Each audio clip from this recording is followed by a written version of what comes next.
And some disturbing video to show you tonight of a pit bull attack in a Huntsic-Cartierville. It happened outside an apartment building and it left a 29-year-old woman with injuries that have her unable to work for the next 4 to 6 weeks.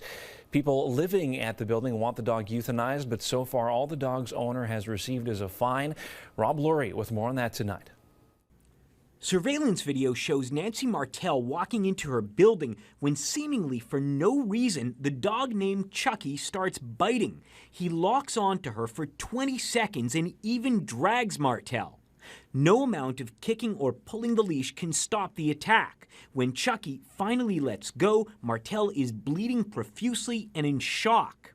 9 days later, Nancy Martel is still in pain. I have some trouble with my ligaments in my knee, and I have stitches here and here. She also has serious cuts on her fingers and may have permanent damage, but in spite of that, she feels somewhat lucky. The dog bite me like just beside the big vein of the thigh.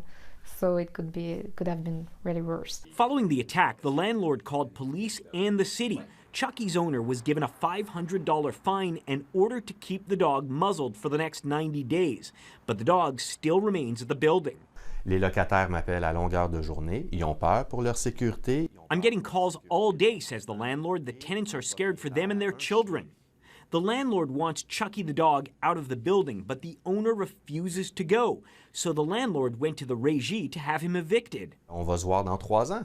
But because the régie doesn't think it's an urgent matter, they gave him a hearing in 3 years. The borough says it's following the law, and within 2 to 3 weeks will send a veterinarian to evaluate Chucky's behavior. On peut demander à ce que l'animal soit euthanasié. If we deem he's dangerous, he says, we'll insist Chucky be euthanized. The SPCA is quick to say, don't blame the pit bull breed. It is very rarely the dog's fault. It is often what shaped the dog into becoming a certain way. Having said that, animal behavior experts at the SPCA watched video of the attack. What this dog seemed to have done does look alarming. It is not a normal behavior for a dog to just randomly attack somebody. As Chucky awaits his fate, Nancy Martel is recovering and unable to work for more than a month. She says she's not mad at her neighbor, but hopes she'll never have to deal with the dog again. Rob Lurie, CTV News.